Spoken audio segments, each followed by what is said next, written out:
Nous devons croire en la justice du Seigneur et marcher avec lui. Genèse 6, 1, 9. Lorsque les hommes eurent commencé à se multiplier sur la face de la terre, et que des filles leur furent nées, les fils de Dieu virent que les filles des hommes étaient belles, et ils en prirent pour femmes parmi toutes celles qu'ils choisirent. Alors l'Éternel dit, « Mon esprit ne restera pas à toujours dans l'homme, car l'homme n'est que chair, et ses jours seront de 120 ans. » Les géants étaient sur la terre en ces temps-là, après que les fils de Dieu furent venus vers les filles des hommes, et qu'elles leur eurent donné des enfants. Ce sont ces héros qui furent fameux dans l'Antiquité. L'Éternel vit que la méchanceté des hommes était grande sur la terre, et que toutes les pensées de leur cœur se portaient chaque jour uniquement vers le mal. L'Éternel se repentit d'avoir fait l'homme sur la terre, et il fut affligé en son cœur. Et l'Éternel dit, « J'exterminerai de la face de la terre l'homme que j'ai créé, depuis l'homme jusqu'au bétail, aux reptiles, et aux oiseaux du ciel, car je me repens de les avoir faits. » Mais Noé trouva grâce aux yeux de l'Éternel. Voici la postérité de Noé. Noé était un homme juste et intègre dans son temps, Noé marchait avec Dieu. Parmi les gens du temps de Noé, il y avait beaucoup de géants. Cependant, même dans le christianisme d'aujourd'hui, il y a aussi beaucoup de dits prédicateurs célèbres. Parce qu'ils diffusent de faux évangiles qui diffèrent de l'évangile de l'eau et de l'esprit, l'âme de beaucoup de gens qui ont reçu ou écouté leurs évangiles est morte, emprisonnée par les péchés. C'est pour cela que Dieu n'a d'autre choix qu'exercer le jugement sur ceux qui diffusent de fausses doctrines, à l'époque et maintenant. Dieu a exercé le jugement sur les gens au temps de Noé non seulement parce que leur méchanceté était grande, mais aussi parce que les fils de Dieu avaient pris les filles des hommes pour femmes et leurs âmes étaient tombées dans la corruption, ce qui est la plus grande raison. Dans les sermons de ceux qui croient en l'évangile de l'eau et de l'esprit et le prêchent, il y a le contenu de la vérité authentique du salut, mais dans le contenu des prédicateurs qui croient et prêchent que seul le sang de la croix constitue le salut, il n'y a pas la vérité de l'évangile de l'eau et de l'esprit. Il n'y a pas de vérité réelle du salut dans l'évangile du sang de la croix seul auquel ils croient et qu'ils prêchent. Ainsi, ils commettent inconsciemment une fraude spirituelle envers les gens. Les fraudeurs spirituels aujourd'hui commettent la fraude de partout en disant que l'on peut inviter Jésus dans son cœur juste en faisant une prière d'invitation. Cependant, tout cela est un mensonge complet. Ils disent aux gens qu'aussi longtemps qu'ils font une prière pour inviter Jésus, Jésus vient dans leur cœur. Cependant, leurs mots sont des mensonges, rien qu'un doux discours.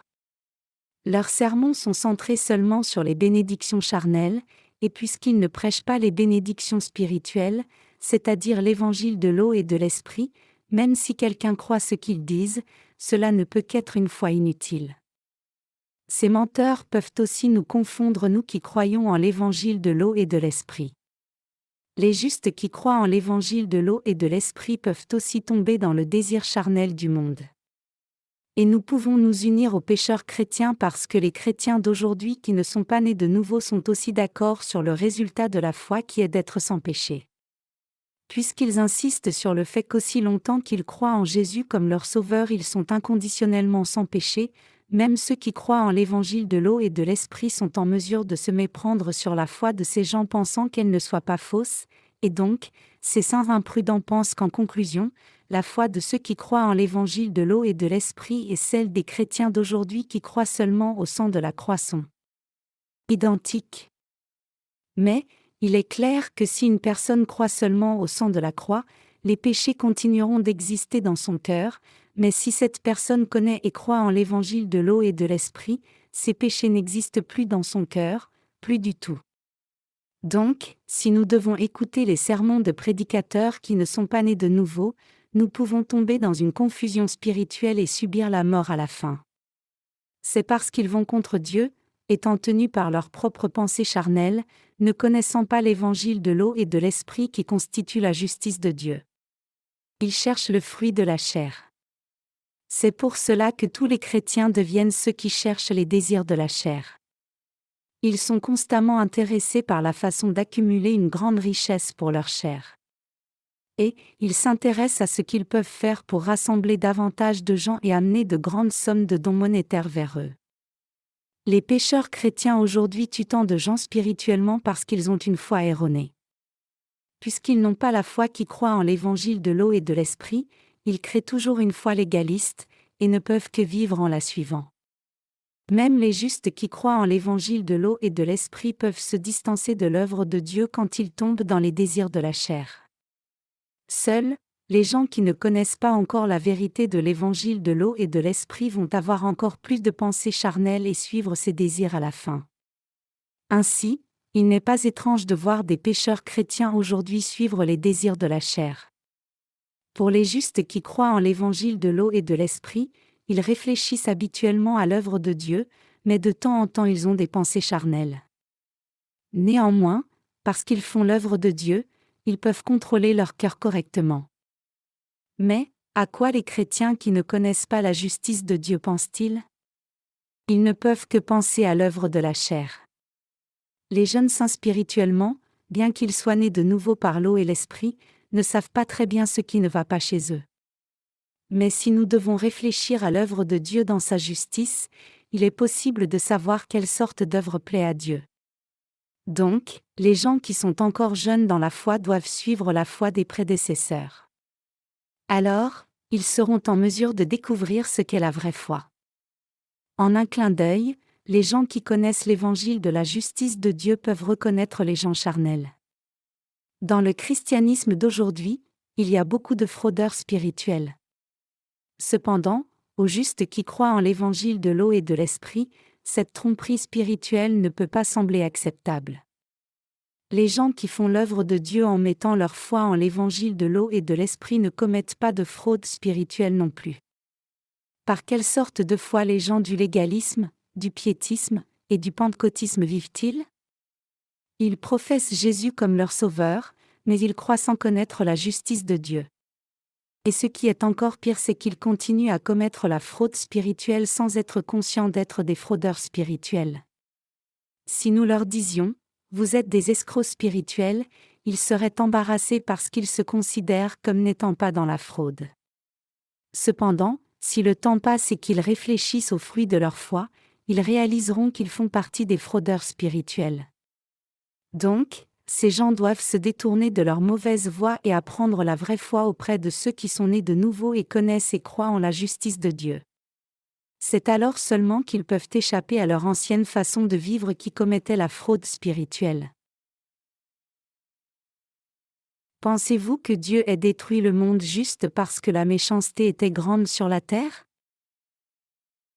Dieu a détruit le premier monde parce qu'il n'y avait plus d'espoir dans le monde, car le peuple de Dieu poursuivait le monde. C'est la fin. Il n'y a plus d'espoir d'amélioration. Plutôt que de laisser cela continuer, je détruirai tout sur la terre. Je détruirai de la surface de la terre les hommes, les oiseaux des airs, et tout ce qui rampe. Dieu ne pouvait qu'avoir un tel cœur parce que les fils de Dieu avaient perdu leur foi, intoxiqués par la beauté des filles des hommes. De nos jours, si nous allons en ligne, nous voyons des photos obscènes, et si nous devions nous immerger dedans, nous serions souillés spirituellement. Particulièrement, les gens qui sont jeunes spirituellement ou physiquement doivent éviter encore davantage ces choses.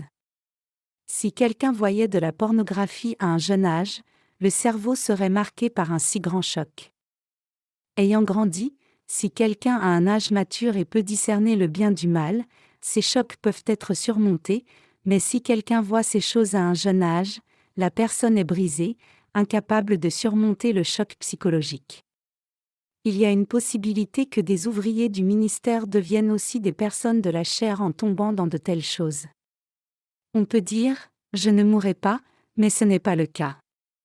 Ainsi, nous devons installer des logiciels de protection contre la pornographie pour que ces choses n'entrent pas, et nous devons faire bien attention. Les temps actuels sont plus mauvais que les temps de Noé en réalité, mais puisque nous diffusons toujours l'évangile de l'eau et de l'esprit, Dieu a de l'espoir pour ce monde. Je pense qu'il serait bon de rassembler les lettres de l'étranger et d'imprimer un livre de témoignages de salut. Les gens n'ont pas écrit de tels témoignages du salut parce que nous leur aurions dit de les écrire. Ils ont écrit spontanément. Maintenant même, à travers Internet, l'évangile de l'eau et de l'esprit est diffusé, sous la forme de livres imprimés et de livres électroniques, l'évangile de la rémission du péché est diffusé à beaucoup de gens. Et les gens reçoivent le salut. Et, puisque ces gens qui ont reçu le salut à travers nos livres les prêtent à d'autres gens, l'évangile de l'eau et de l'esprit est diffusé continuellement par les livres ainsi que par les lèvres des saints nés de nouveau. Maintenant même, les gens continuent à recevoir la rémission des péchés. Combien de gens pensez-vous avoir reçu la rémission des péchés à travers notre ministère de la littérature? En comparaison à la Corée, beaucoup plus de gens ont reçu la rémission des péchés. Maintenant même, le christianisme en Corée est en déclin. Les pasteurs de Corée arrivent à maintenir leurs églises maintenant parce qu'il y a beaucoup de membres d'églises qui ont fréquenté l'église depuis longtemps. C'est pourquoi il a été possible de garder le statut jusqu'à maintenant. À l'avenir, le christianisme en Corée sera en pire état qu'en Europe. En Europe, on dit que seuls quelques grands-mères et grands-pères se réunissent pour le culte, et les églises de Corée seront bientôt comme cela. Les églises sans l'évangile de l'eau et de l'esprit vont sécher jusqu'à la mort quand le temps du chaos spirituel arrivera. Autrefois, combien le christianisme était-il florissant dans le monde entier et en Corée? Mais combien chute-t-il maintenant spirituellement? Les chrétiens qui n'ont pas l'évangile de l'eau et de l'esprit fixent leurs pensées sur l'argent à amasser pour leur chair. Ils n'ont pas l'héritage de la foi spirituelle. Pour eux, il n'y a qu'une foi intéressée. C'est pour cela que, même si nous prêchions l'évangile de l'eau et de l'esprit aux chrétiens de nos jours, ils seraient réticents à venir dans l'Église de Dieu. Les chrétiens du passé tremblaient devant Dieu et demandaient ce qu'ils devaient faire quand le péché était pointé. Cependant, les chrétiens d'aujourd'hui sont si baignés dans le péché du monde comme un chou salé qu'ils continuent à vivre sans réaliser ce que sont leurs péchés. C'est pour cela qu'ils continuent à vivre dans la tolérance des choses de la chair, ne connaissant pas le jugement de Dieu, les ténèbres spirituelles, l'agonie du péché, et la souffrance du salaire du péché. Tout ce qu'ils peuvent dire c'est qu'ils aiment Jésus en des termes de la chair. Alors que nos jours sont des temps difficiles, beaucoup de gens commettent le crime pour combler leurs dépenses vitales. Dans les nouvelles aujourd'hui, il y avait le rapport de quelqu'un qui enlevait les portes métalliques installées dans son voisinage. Le rapport dit qu'une personne avait enlevé les portes métalliques de 5 ou 6 différents endroits dans un quartier. Le coupable a été arrêté, et il avait environ 30 ans. Quand on lui a demandé pourquoi avoir fait cela, il a dit qu'il n'avait pas d'autre choix que de décrocher les portes des maisons des autres et les vendre comme métal parce que suite à son mariage, il n'avait pas de nourriture et rien de quoi gagner sa vie. Quand un homme veut se marier, il devrait se préparer au mariage après s'être préparé à gagner sa vie, il devrait avoir appris un métier ou quelque chose. Mais s'il se marie seulement, ayant juste de l'affection pour la femme, qu'arrivera-t-il?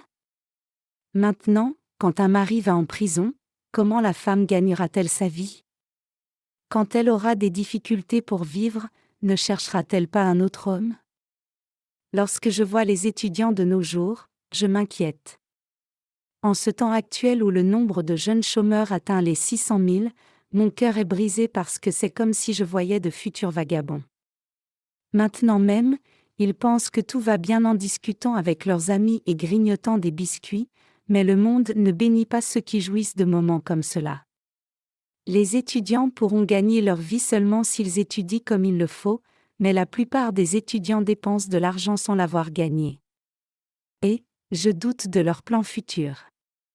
S'ils obtenaient leur diplôme sans avoir étudié comme cela, même s'ils épousaient la petite amie qu'ils fréquentent, ils seraient démunis car ils n'auraient aucun moyen de gagner leur vie. Les hommes doivent se préparer à un travail ou une affaire pour pourvoir à la vie de leur famille. Je vous ai dit que Dieu a exercé le jugement non seulement parce que la méchanceté était grande sur la terre. Le pire c'est qu'il n'y avait pas d'espoir.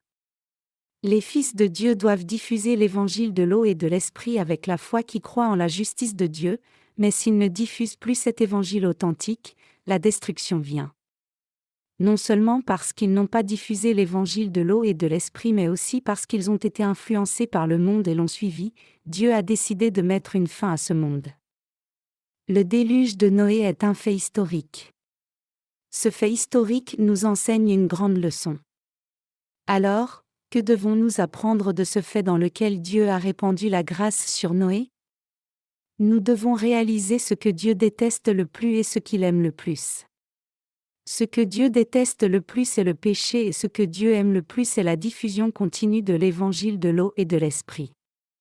Ainsi, nous devons continuer à faire l'œuvre qui plaît à Dieu, c'est-à-dire l'œuvre de diffusion de l'évangile de l'eau et de l'esprit. Quand une personne juste cesse de diffuser l'évangile de l'eau et de l'esprit, Dieu se décidera à détruire cette personne. Cependant, les fils de Dieu, intoxiqués par la beauté des filles des hommes, sont descendus sur le chemin de la malédiction. C'est pour cela que Dieu a dit : « J'exterminerai de la face de la terre l'homme que j'ai créé, depuis l'homme jusqu'au bétail, aux reptiles, et aux oiseaux du ciel. » Genèse 6h7. C'est vraiment heureux que vous et moi diffusions l'évangile de l'eau et de l'esprit maintenant en ces temps. Nous sommes en mesure de préserver ce monde parce que nous diffusons l'évangile de l'eau et de l'esprit dans le monde entier et soutenons la diffusion de l'évangile comme cela. Et, parce que soutenir la diffusion de l'évangile c'est en soi diffuser l'évangile, vos cœurs sont gardés par la foi. Si nous diffusions l'évangile seulement en Corée, sans diffuser l'évangile de l'eau et de l'esprit dans le monde entier, comme les pécheurs chrétiens de Corée sont détruits, nous souffririons aussi la destruction. C'est pour cela que nous avons diffusé l'évangile de l'eau et de l'esprit dans le monde entier ces dernières décennies.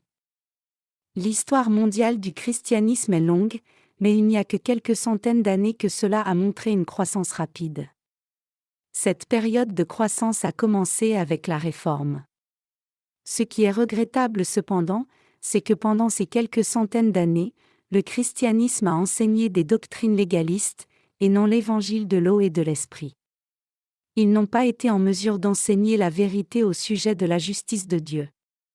Plutôt, ils ont enseigné des choses légalistes, comme le fait de faire des dons à l'Église, les rites du culte, la prière de repentance, la sanctification, et ainsi de suite. Même le christianisme d'aujourd'hui qui n'est pas encore né de nouveau est mourant spirituellement, parce qu'il est incapable d'enseigner l'évangile de l'eau et de l'esprit relié à la justice de Dieu. En vérité, si les chrétiens n'ont pas l'évangile de l'eau et de l'esprit, ils sont désespérés. Heureusement cependant, Dieu nous a rendus capables de diffuser l'évangile de l'eau et de l'esprit dans le monde entier en répandant sa sagesse sur nous. Dieu a réellement fait que ceux qui croient en l'évangile de l'eau et de l'esprit fixent leur cœur sur la vie qui diffuse l'évangile. Toutes les églises filles dans notre pays sont unies pour diffuser l'évangile de l'eau et de l'esprit dans le monde entier.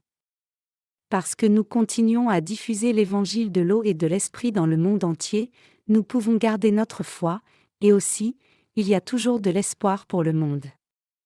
Si l'Église de Dieu ne diffusait pas l'évangile de l'eau et de l'esprit, les gens du monde souffriraient la mort spirituelle. Si cela arrive, les saints ne suivront plus la direction de l'Église de Dieu. Vous devez vous confier vous-même au Saint-Esprit qui demeure dans vos cœurs pour qu'il puisse régner, commander, et vous diriger. Alors, il vous fera vivre en union avec le service de l'évangile de l'eau et de l'esprit. Si nous voulons conduire une personne qui a reçu la rémission des péchés, nous les prédécesseurs dans la foi devons servir l'évangile de l'eau et de l'esprit premièrement. Le Seigneur a dit : « Mes brebis entendent ma voix, et elles ne suivent pas les faux prophètes. » La raison c'est qu'il y a le Saint-Esprit dans nos cœurs. C'est vraiment heureux que nous servions actuellement l'évangile de l'eau et de l'esprit. Parce que nous, vous et moi, servons l'évangile de l'eau et de l'esprit, nous pouvons mener une vie qui plaît à Dieu. Si nous ne faisions pas l'œuvre missionnaire à l'étranger, il ne resterait personne ici. Pourquoi l'Église primitive fleurissait-elle ? L'apôtre Paul est allé partout dans les pays méditerranéens pour diffuser l'évangile de l'eau et de l'esprit, et l'Église primitive soutenait la diffusion de l'Évangile avec un cœur comme celui de l'apôtre Paul. Les gens qui étaient en union avec l'apôtre Paul servaient l'Évangile de l'eau et de l'Esprit. Cependant, à cette époque, Il y avait beaucoup de circoncisionnistes et de gens du judaïsme dans l'Église de Dieu, et en se rassemblant entre eux, ils nuisaient à l'évangile de l'eau et de l'esprit. S'ils avaient fait correctement l'œuvre de diffusion de l'évangile de l'eau et de l'esprit dans leur propre pays ainsi que dans le monde entier, le christianisme aurait dominé le monde entier. Les gens de foi qui croient en l'évangile de l'eau et de l'esprit font toujours des holocaustes spirituellement. Ils offrent à Dieu l'offrande de sacrifice en la tuant et la plaçant sur un autel fait de pierres naturelles, et ils font ensuite un feu de bois sur l'autel. Tous les gens de foi ont offert cet holocauste. Spirituellement, cet holocauste est apporté avec la foi qui dit « J'aurais dû mourir comme ce sacrifice à cause de mes péchés, mais comme j'offre ce sacrifice à ma place en ayant transféré mes péchés dessus, veuille me donner le salut. » Nous savons que Dieu veut un tel sacrifice de notre part. Pour toute l'humanité, Dieu a parlé à Adam et Ève d'un tel sacrifice, et Adam et Ève ont offert ces sacrifices-là à Dieu. Puis, Adam en a parlé à ses enfants, mais alors que certains y ont cru, d'autres n'y ont pas cru. Puisqu'Abel a cru à la foi de ses parents, il a offert le même sacrifice que ses parents, et plus tard, Noé a aussi offert le même sacrifice. Quiconque se reconnaît pécheur, qui aurait dû mourir à cause de ses péchés pour recevoir le jugement et subir la destruction, doit admettre son péché et accepter l'évangile de l'eau et de l'esprit. C'est ainsi que l'on reçoit le vrai salut de tout péché. Chers croyants, si vous voulez marcher avec Dieu, vous devez révérer la parole de Dieu et croire en l'évangile de l'eau et de l'esprit. Même si nous avons reçu la rémission des péchés en ayant foi en l'évangile de l'eau et de l'esprit, c'est seulement quand nous invitons Dieu dans nos cœurs et suivons son autorité et son commandement que nous pouvons jouir de la grâce du salut continuellement. Si nous avons offensé Dieu et fait le mal, nous devons aller devant Dieu en ayant foi en l'évangile de l'eau et de l'esprit par lequel le Seigneur nous a sauvés des péchés tout en reconnaissant nos péchés devant Dieu. C'est alors seulement que nous pouvons marcher avec Dieu. N'importe qui ne peut pas marcher avec Dieu. Seuls ceux qui croient que Dieu nous a sauvés de tout péché peuvent marcher avec Dieu. Cependant, si nous ne reconnaissions pas nos péchés ou ne reconnaissions pas Dieu lui-même fondamentalement, nous ne serions même pas en mesure de croire au fait que le Seigneur nous ait totalement sauvés.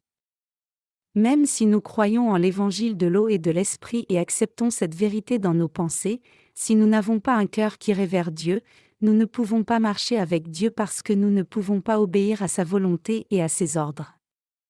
Même si vous avez reçu la rémission des péchés, si vous ne diffusez pas l'évangile de l'eau et de l'esprit, le fait est que vous n'avez pas encore accepté cet évangile.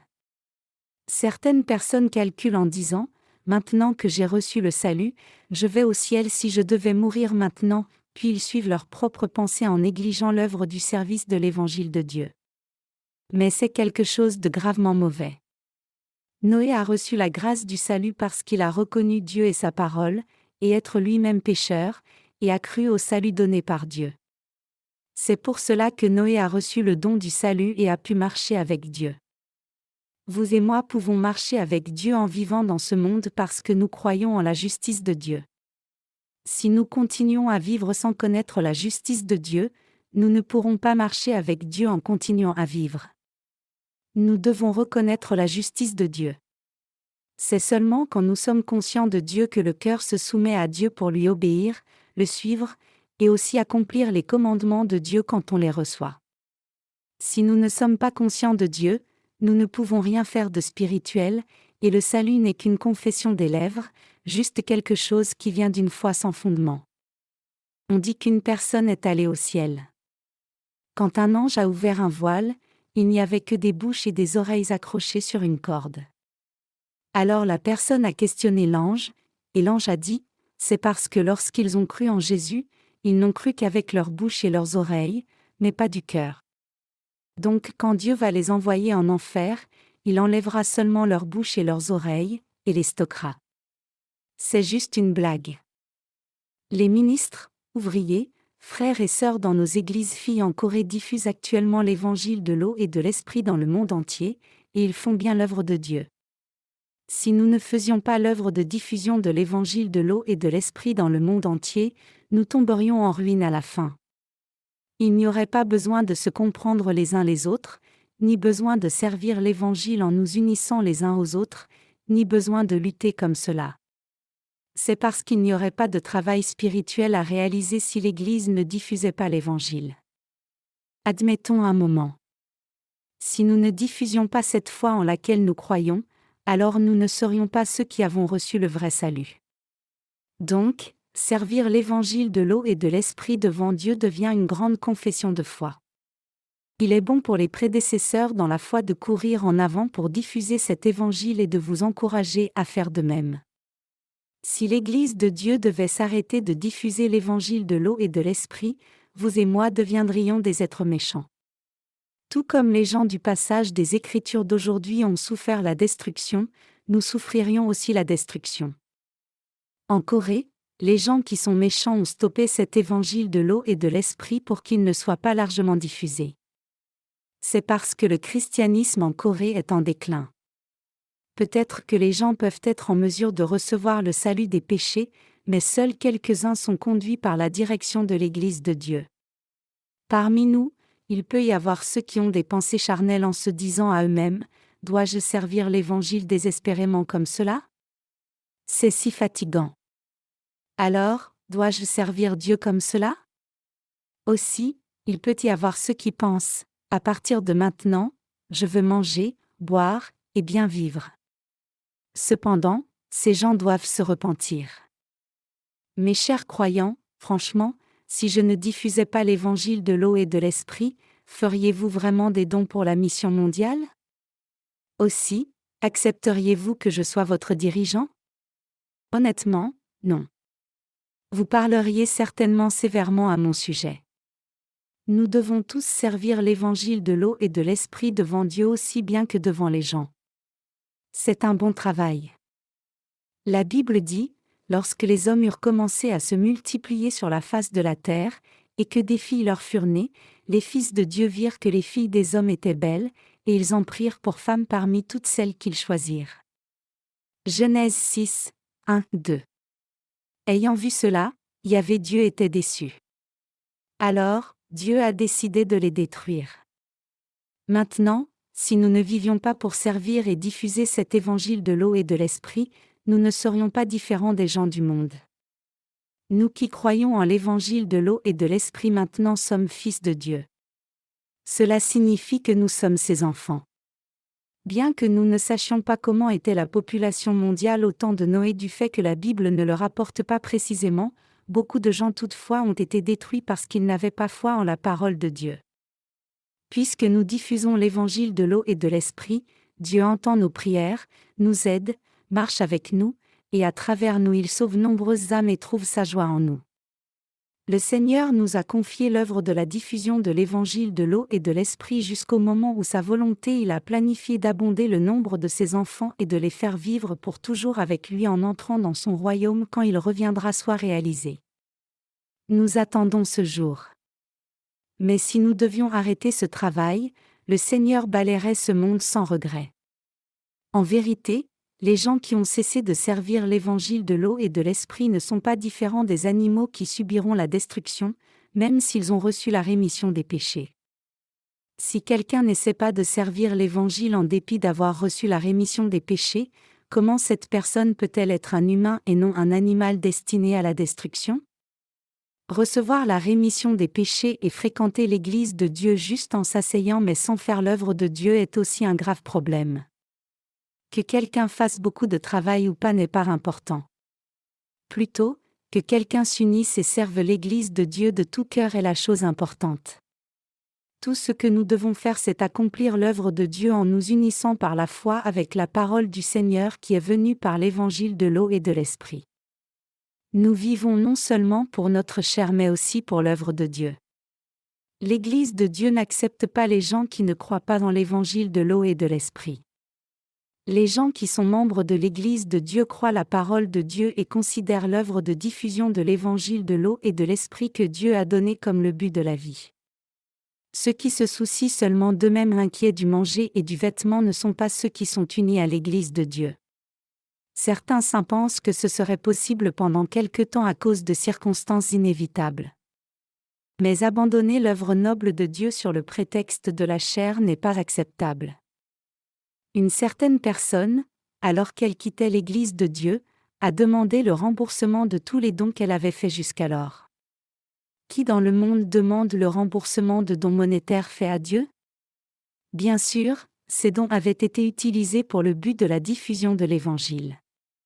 Même pas un peu de cette offrande n'a été dépensé pour le bénéfice de notre chair. Mais c'est un homme qui a demandé que nous remboursions ces dons comme si nous gardions l'argent dans une banque. Parfois, je suis si fatigué que je commence à avoir toutes sortes de pensées charnelles. Cependant, je sais très bien que je ne serais rien si j'enlevais la foi qui croit en la justice de Dieu de ma vie. Nous sommes des êtres à l'origine sales et méchants, mais puisque le Seigneur nous a sauvés par l'évangile de l'eau et de l'esprit et nous a permis de servir l'évangile, je ne peux qu'être reconnaissant. Aussi, puisque je sais que bien qu'il y ait beaucoup de difficultés dans le service de l'évangile de l'eau et de l'esprit, il y a aussi beaucoup de bonnes choses et beaucoup de joie, et je ne peux qu'être reconnaissant. Même au moment où nous avons de mauvais désirs, Dieu ne nous pénalise pas, mais il nous protège par la grâce de son salut. Et juste par ce fait-là, ce n'est pas du tout regrettable d'avoir abandonné nos vies pour l'œuvre de Dieu. Pour nous avons l'Église de Dieu et beaucoup de frères et sœurs dans la foi et nous pouvons donc mettre nos efforts dans le salut des âmes en nous réconfortant les uns les autres et unissant nos cœurs comme un seul. C'est une joie en soi. Donc, abandonner la marche avec Dieu, c'est comme rejeter toute la grâce donnée par Dieu et revenir à quelque chose de sale. Recevoir la rémission des péchés en ayant foi en l'évangile de l'eau et de l'esprit est important, mais marcher avec Dieu après être né de nouveau est aussi important. Qu'est-ce que signifie marcher avec Dieu? C'est suivre la volonté de Dieu. Quelle est la volonté de Dieu? Il est écrit, ce que Dieu veut, c'est votre sanctification, 1 Thessaloniciens 4:3. En d'autres termes, c'est chercher premièrement le royaume de Dieu et sa justice. Croire, garder et diffuser l'évangile de l'eau et de l'esprit et suivre la justice de Dieu premièrement, c'est la volonté de Dieu. Peu importe combien vous pouvez être fatigué, vivre en Dieu est quelque chose de bon. Comment vivre loin de Dieu peut-il être bon? Si nous ne servions pas l'évangile de l'eau et de l'esprit, nous serions détruits à partir de ce moment. Le message que je veux vous transmettre, c'est qu'une personne qui ne marche pas avec Dieu est une méchante personne. Noé a marché avec Dieu, et il est dit qu'il était parfait dans sa génération. Noé, qui a marché avec le Seigneur, était un homme heureux. Vous et moi marchons maintenant même avec le Seigneur, et j'espère que vous marchiez avec lui jusqu'à la fin. Noé a trouvé grâce devant Dieu parce qu'il avait accepté le don du salut de Dieu en reconnaissant devant Dieu le fait qu'il était juste un homme, ne méritant rien. Aussi, en ce temps présent, puisque vous et moi sommes pécheurs et destinés à l'enfer, nous ne pouvons que reconnaître et dire devant Dieu, « Cher Dieu, j'ai vraiment péché devant toi. Je suis un être qui ne peut qu'aller en enfer. » Puisque nous sommes tels, notre Seigneur nous a revêtus de la grâce du salut et nous a fait don du salut par la vérité de l'évangile de l'eau et de l'esprit. Chers croyants, croyez-vous en l'évangile de l'eau et de l'esprit? Croyez-vous que cet évangile soit la vérité? Le mot « vérité » signifie quelque chose qui est vrai. À part cela, il n'y a rien qui soit juste. Le Seigneur dit, « Je suis le chemin, la vérité et la vie » Jean 14:6. Cela signifie que Jésus est la vérité. Dieu nous a permis de servir l'évangile de l'eau et de l'esprit. Je ne peux que lui rendre grâce. Nous devons toujours penser à la raison pour laquelle Noé a trouvé grâce aux yeux de Dieu. Puisque nous sommes pécheurs et puisque nous ne pouvons recevoir le salut si ce n'est par le Seigneur, Dieu doit nous sauver lui-même. Dieu nous a sauvés par l'évangile de l'eau et de l'esprit, et je crois que j'ai reçu le salut en ayant foi au don du salut donné par le Seigneur dans nos cœurs. Peu importe combien de temps nous vivons dans ce monde, il n'y a rien qui soit digne. Cependant, puisque nous avons diffusé l'Évangile avec notre Seigneur, nous avons mené une vie fructueuse qui est vraiment digne. De plus, alors que nous avons fait l'œuvre de diffusion de la justice de Dieu qui plaît à Dieu, nous avons même marché avec Dieu. Je donne une profonde gratitude au Seigneur.